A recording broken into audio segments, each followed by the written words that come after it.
الحمد لله نحمده ونستعينه ونستغفره ونؤمن به ونتوكل عليه ونعوذ بالله من شرور أنفسنا ومن سيئات أعمالنا من يهده الله فلا مضل له ومن يضلله فلا هادي له وأشهد أن لا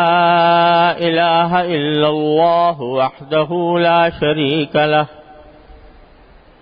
ونشهد أن سيدنا وسندنا ونبينا ومولانا محمدا عبده ورسوله صلى الله تعالى عليه وعلى آله وأصحابه وبارك وسلم تسليما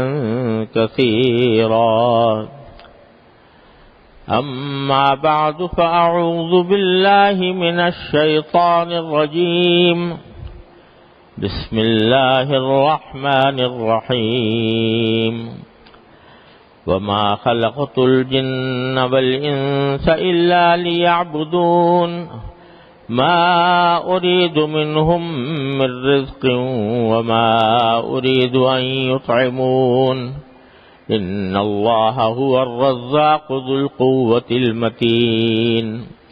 آمنت بالله صدق الله مولانا العظيم وصدق رسوله النبي الكريم ونحن على ذلك من الشاهدين والشاكرين والحمد لله رب العالمین۔ بزرگان محترم اور برادران عزیز، السلام علیکم ورحمۃ اللہ وبرکاتہ۔ اللہ تبارک و تعالیٰ کے فضل و کرم سے رمضان المبارک کا مہینہ ہم پر سایہ فگن ہونے والا ہے، اور انشاءاللہ اگلا جمعہ رمضان ہی کے اندر ہوگا۔ اللہ تبارک و تعالی ہمیں آپ کو رمضان کی رحمتوں اور برکتوں اور فضیلتوں سے پوری طرح مستفید ہونے کی توفیق عطا فرمائے۔ رمضان کے آنے سے پہلے اس کی کچھ تیاری کی ضرورت ہوتی ہے۔ عالم اسلام کے مختلف مقامات پر رمضان المبارک کے آنے سے پہلے استقبال رمضان کے عنوان سے کچھ محفلیں اور تقریبات منعقد ہوتی ہیں۔ وہ محفلیں اور تقریبات رمضان کے استقبال کے لیے اگر مفاسد سے خالی ہوں تو کوئی بری بات نہیں ہے۔ رمضان المبارک کے استقبال کا اس کی طرف اشتیاق کا اظہار، بشرطے کہ اس میں کوئی دوسرے مفاسد نہ ہوں۔ لیکن اصل رمضان کا استقبال یہ ہے کہ انسان اس مبارک مہینے سے فائدہ اٹھانے کے لیے اپنے آپ کو تیار کرے۔ اس کے لیے ضروری ہے کہ انسان یہ سمجھے کہ رمضان المبارک کا مقدس مہینہ جو آنے والا ہے، یہ اللہ تبارک و تعالی نے کس انداز سے ہم پر فرض کیا ہے، اور اس کے پیچھے کیا کیا حکمتیں ہیں۔ پہلی حکمت جو رمضان مبارک کے لیے اگر غور کیا جائے تو سمجھ میں آتی ہے کہ اللہ تبارک و تعالی نے انسان کو اس کائنات میں پیدا کیا، اور صبح سے لے کر شام تک ہم دیکھتے ہیں کہ انسان دنیا میں آتا ہے، بچہ ہوتا ہے، جوان ہوتا ہے، بوڑھا ہو جاتا ہے، اور پھر دنیا سے رخصت ہو جاتا ہے۔ یہ کیوں پیدا کیا جا رہا ہے انسان کو دنیا میں؟ جبکہ ایک دن اس کو جانا بھی ہے. تو اللہ تبارک و تعالی نے اس آیت کریمہ میں جو میں نے ابھی آپ کے سامنے تلاوت کی، اللہ تبارک و تعالی نے انسان کی تخلیق کا، اس کی پیدائش کا، دنیا میں آنے کا مقصد بیان کیا ہے. بالکل دو ٹوک الفاظ میں، واضح الفاظ میں، جس میں کوئی ایچ پیچ نہیں، کوئی پوشیدگی نہیں. فرمایا وما خلقت الجن والانس الا لیعبدون، میں نے جنات اور انسانوں کو کسی اور کام کے لیے پیدا نہیں کیا، صرف اس لیے پیدا کیا تاکہ میری عبادت کریں، میری بندگی کریں. تو اللہ تبارک و تعالیٰ نے دو ٹوک الفاظ میں انسان کے اس دنیا میں آنے کا مقصد یہ بتا دیا کہ اللہ تبارک و تعالیٰ کی عبادت کریں. سوال پیدا ہوتا ہے کہ عبادت تو پہلے فرشتے بھی کرتے تھے. انسان کو جب تک دنیا میں نہیں بھیجا گیا تھا، پیدا نہیں کیا گیا تھا، تو فرشتے بھی اللہ تعالیٰ کی عبادت میں لگے ہوئے تھے. چنانچہ جب اللہ تبارک و تعالیٰ نے فرشتوں سے کہا کہ میں زمین کے اندر اپنا خلیفہ پیدا کرنے والا ہوں، یعنی انسان پیدا کرنے والا ہوں، تو فرشتوں کو تعجب ہوا کہ آپ کیوں پیدا کر رہے ہیں؟ نحن نسبح بحمدک ونقدس لک، ہم تو اسی کام میں لگے ہوئے ہیں کہ آپ کی تسبیح کرتے ہیں، آپ کی پاکی بیان کرتے ہیں، آپ کی حمد کرتے ہیں، آپ کی تقدیس کرتے ہیں. پھر اس نئی مخلوق کو پیدا کرنے کی کیا ضرورت ہے؟ تو بڑا خوبصورت جواب دیا اللہ تبارک و تعالی نے فرشتوں کو کہ انی اعلم ما لا تعلمون، میں جانتا ہوں وہ باتیں جو تم نہیں جانتے. اور وہ در حقیقت بات غور کرنے سے یہ سمجھ میں آتی ہے کہ بے شک فرشتے عبادت میں لگے ہوئے تھے، اللہ تعالیٰ کی تسبیح و تقدیس میں لگے ہوئے تھے، لیکن ان کو اللہ تعالیٰ نے پیدا ہی اس لیے کیا تھا کہ وہ اس کی تسبیح و تقدیس میں لگے رہیں. ان کے اندر اللہ تبارک و تعالیٰ نے گناہ کرنے کی، غلطی کرنے کی، غلطی کرنے کا کوئی مادہ ہی نہیں رکھا تھا. نہ ان کو بھوک لگتی، نہ ان کو پیاس لگتی، نہ ان کے دل میں جنسی خواہش پیدا ہوتی، نہ وہ گناہ کرنے پر قدرت رکھتے ہیں. اللہ تعالیٰ کی نافرمانی پر ان کو قدرت ہی حاصل نہیں، پیدا اس طرح کیا گیا. لیکن انسان کو پیدا کرتے ہوئے اللہ تبارک و تعالیٰ نے انسان کو ایسا بنایا کہ فَأَلْهَمَهَا فُجُورَهَا وَتَقْوَاهَا، اس کے اندر دونوں قسم کے مادے رکھ دیے، گناہ کا بھی اور اطاعت کا بھی. دونوں قسم کے مادے انسان کے اندر موجود ہیں. بھوک اس کو لگتی ہے، پیاس اس کو لگتی ہے، جنسی خواہش اس کو پیدا ہوتی ہے، اور خواہشات کا ایک اچھا خاصا لامتناہی سلسلہ ہے جو انسان کے دل میں پیدا ہوتا رہتا ہے. یہاں اللہ تبارک و تعالیٰ کو ایسی مخلوق پیدا کرنی تھی کہ جو گناہ کر سکتی ہے، لیکن اللہ تبارک و تعالیٰ کے حکم کی اطاعت میں کرتی نہیں.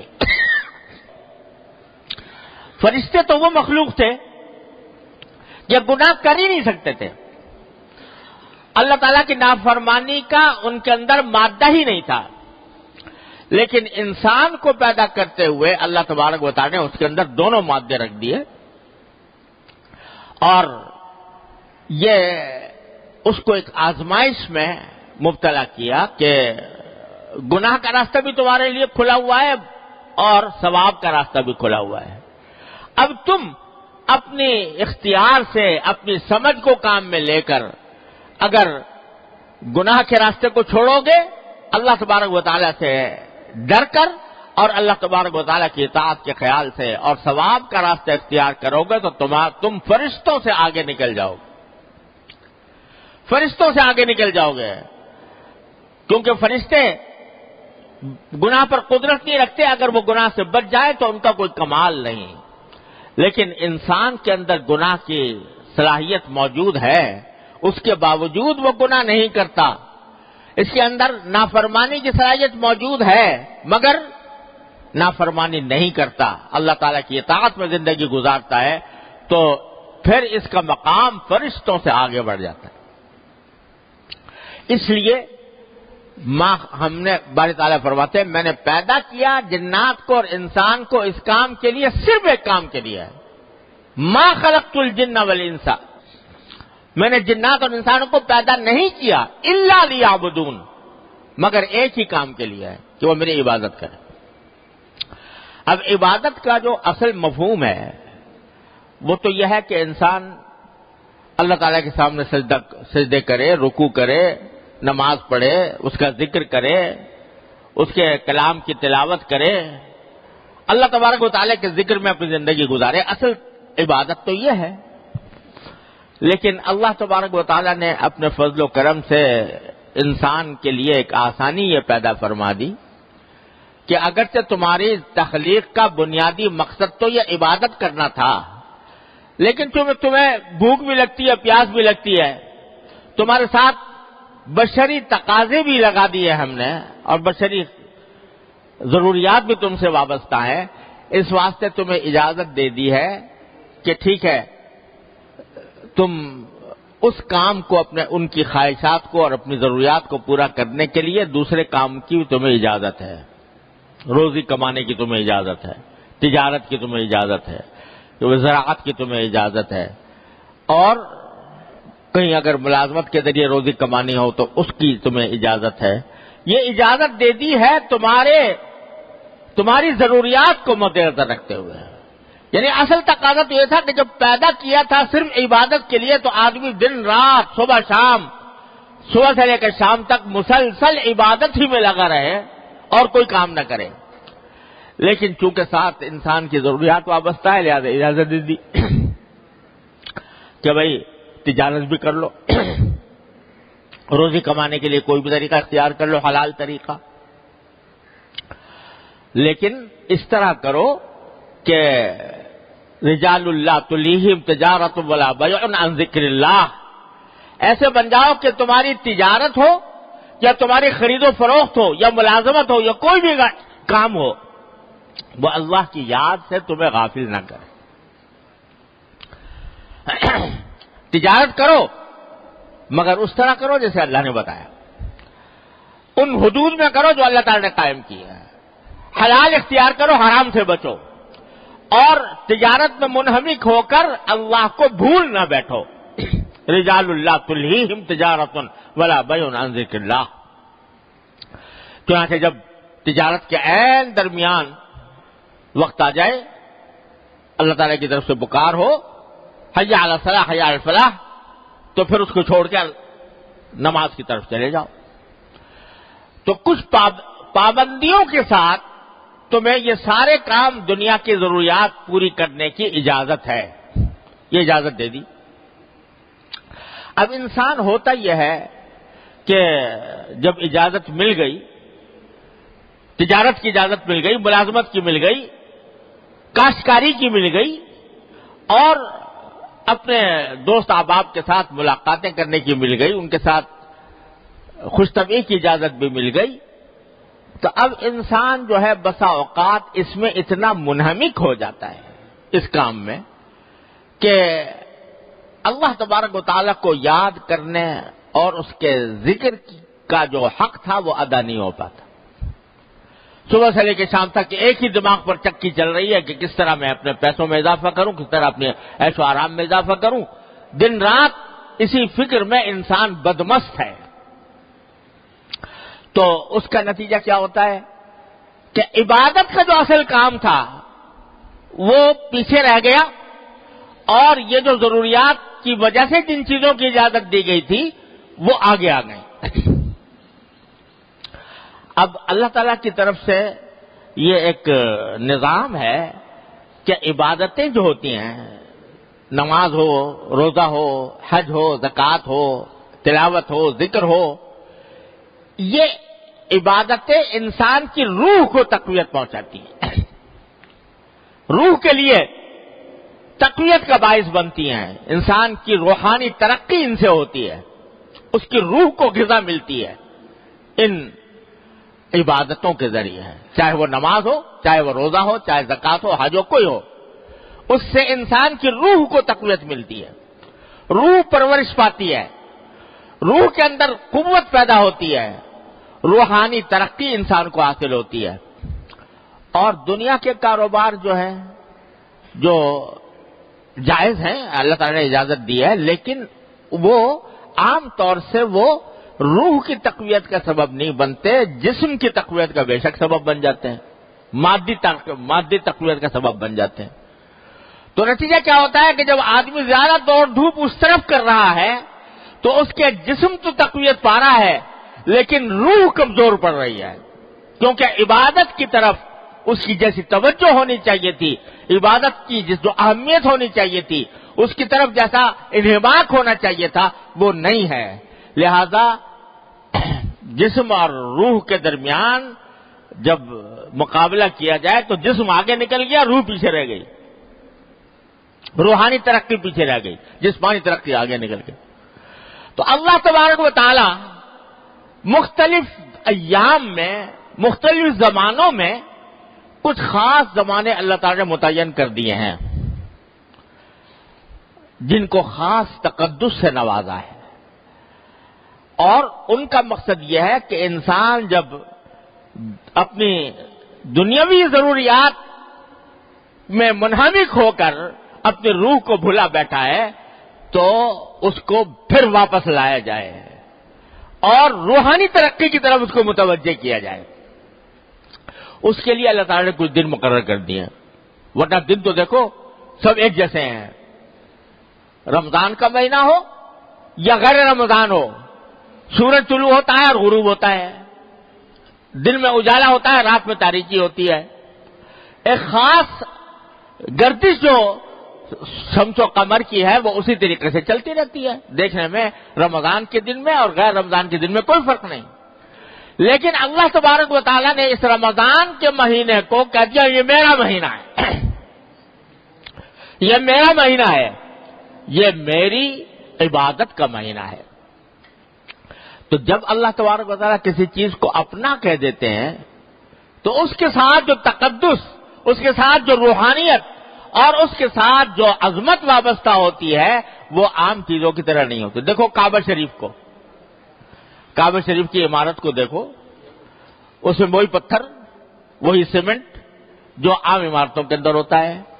کیا فرق ہے اس میں اور عمارتوں کے اندر؟ بلکہ اگر دیکھا جائے تو دوسری عمارتیں زیادہ خوبصورت اور زیادہ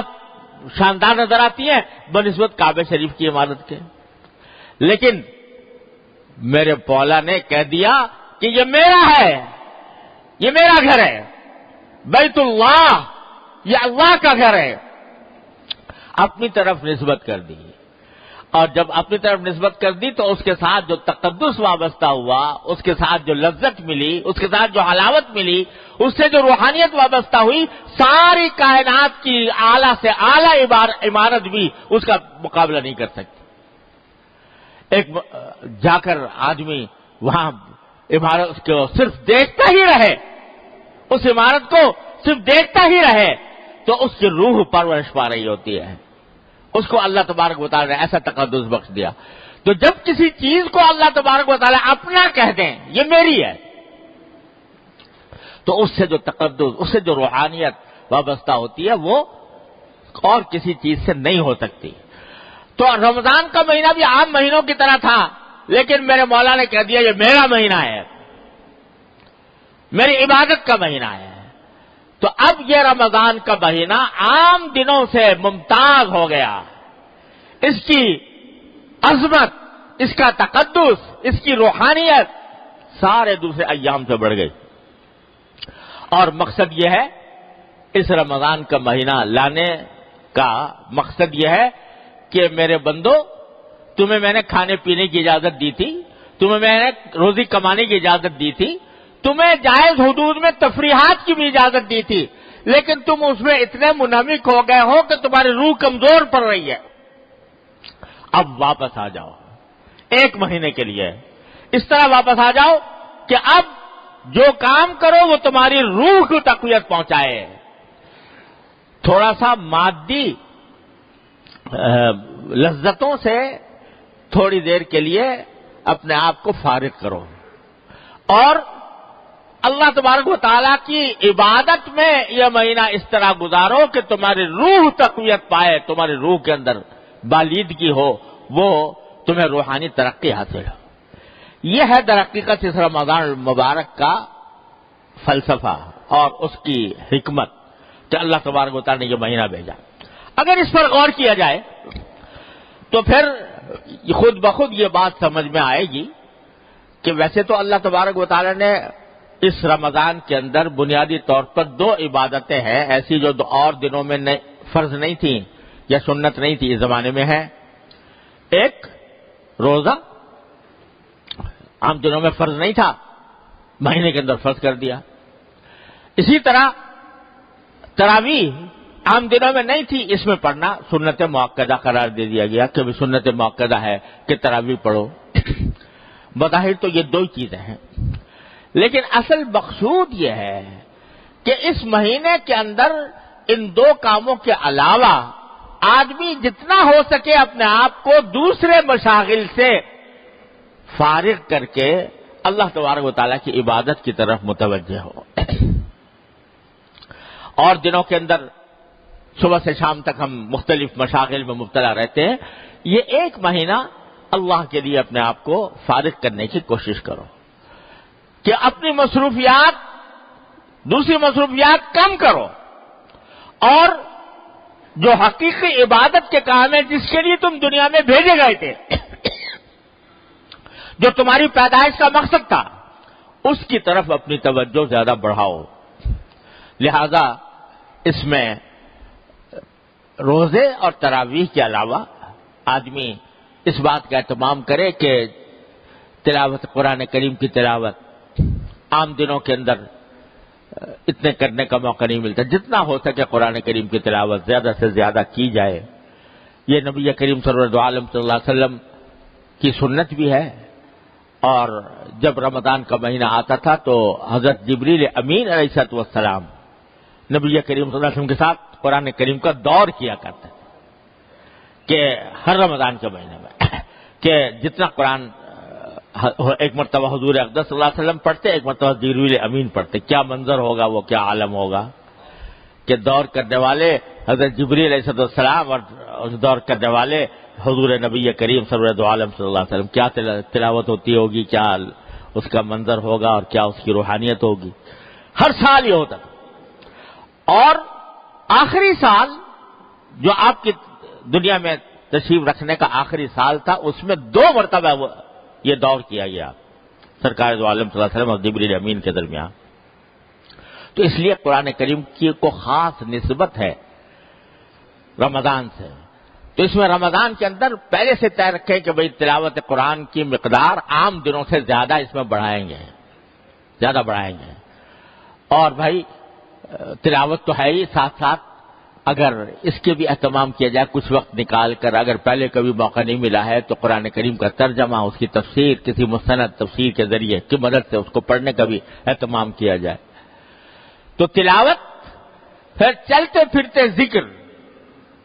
اور بعض وہ عبادتیں، نفلی عبادتیں جو عام دنوں میں ادا کرنے کی توفیق نہیں ہوتی، رمضان کے اندر اس کا اہتمام کر لیا جائے۔ مثلا آخر شب میں تہجد پڑھنے کا عام دنوں میں اگر موقع نہیں ملتا، یہ توفیق نہیں ہوتی، تو سحری کے لیے تو انسان اٹھتا ہی ہے، اس سے کچھ پہلے اٹھ جائے اور کچھ رکعتیں تہجد کے پڑھ لے، 8 رکعتیں، 6 پڑھ لے، 8 پڑھ لے، اچھا ہے کہ 8 پڑھ لے۔ عام دنوں کے اندر تراویح کے بعد، مغرب کی نماز کے بعد 6 رکعتیں مسنون ہیں، یعنی نفلی بات نہیں، عام دنوں میں موقع ملتا اب پڑھ لے۔ اشراق کے بعد جو رکعتیں، 2 رکعتیں یا 4 رکعتیں، یہ عام دنوں میں موقع نہیں ملتا، اس میں پڑھ لے۔ اور چلتے پھرتے ذکر، فضولیات سے اجتناب، فضول کام سے، فضول محفلیں جمی ہوئی ہیں، باتیں ہو رہی ہیں، گپ شپ ہو رہی ہے، اس سے اپنے آپ کو بچائیں، اور زیادہ سے زیادہ وقت اللہ تبارک و تعالیٰ کے ذکر میں، اللہ تعالیٰ کی یاد میں، اللہ تعالیٰ کی عبادت میں گزارنے کی کوشش کریں۔ اور بھائی گناہوں سے اجتناب، اس بات کا اہتمام کر لیں کہ بس یہ مہینہ ایسا ہے کہ آنکھ غلط جگہ نہیں جائے گی، کان غلط بات نہیں سنیں گے، زبان سے کوئی غلط بات نہیں نکلے گی، زبان سے جھوٹ غیبت اس سے بچنے کا اہتمام۔ دوسرے حدیث میں رسول کریم صلی اللہ علیہ وسلم نے فرمایا کہ یہ مہینہ مواسات کا مہینہ ہے، یعنی ایک دوسرے کی غمخواری کا مہینہ، ایک دوسرے کی ہمدردی کا مہینہ ہے، لہذا اپنی ذات سے کسی کو کوئی تکلیف نہ پہنچے، اپنی ذات سے، زبان سے، قلم سے، ہاتھوں سے، کسی بھی انداز سے کسی کو تکلیف نہ پہنچے، بلکہ دوسرے کے ساتھ ہمدردی کا اور غمخواری کا معاملہ جتنا ہو سکے کیا جائے، حلال رزق حاصل کرنے کا اہتمام کیا جائے کہ کوئی حرام لقمہ نہ آئے، ورنہ عجیب بات ہوگی کہ آدمی نے سارے دن تو روزہ رکھا اور افطار کرے حرام رزق سے، رشوت کے مال سے، العیاذ باللہ، سود کے مال سے، جوئے کے مال سے، اور لوگوں کے حقوق پامال کرنے کے بعد جو مال حاصل ہوتا ہے اس سے کتنی شرم کی بات ہوگی کہ روزہ رکھا اللہ کے لیے اور افطار کیا حرام رزق سے۔ ان تمام چیزوں کا اہتمام کر کے مہینہ گزارا جائے گا تو انشاءاللہ اس مہینے کا جو اصل مقصد ہے کہ انسان کی روح کو تقویت ملے وہ انشاءاللہ حاصل ہوگا۔ اور اس کے بارے میں رسول کریم صلی اللہ علیہ وسلم سے ایک حدیث بھی مروی ہے کہ آپ نے فرمایا کہ من سلم لہ رمضان سلمت لہ السنہ، جس کا رمضان سلامتی سے گزر جائے، سلامتی سے گزرنے کا معنی ہے کہ اطاعت میں گزرے اور گناہوں سے بچ کر گزرے تو سلمت لہ السنہ، انشاءاللہ اس کا سارا سال بھی سلامتی کے ساتھ گزرے گا۔ یہ رسول کریم صلی اللہ علیہ وسلم کی ایک حدیث میں یہ بات مروی ہے۔ لہذا پہلے سے استقبال رمضان کا وہ یہ ہے کہ ہم اس کے لیے اپنے آپ کو تیار کریں۔ اللہ تبارک و تعالیٰ اپنے فضل و کرم سے، اپنی رحمت سے ہم سب کو اس تیاری کی توفیق عطا فرمائے اور رمضان کے حقیقی فوائد حاصل کرنے سے ہمیں دار یاب فرمائے۔ وآخر دعوانا الحمدللہ رب العالمین۔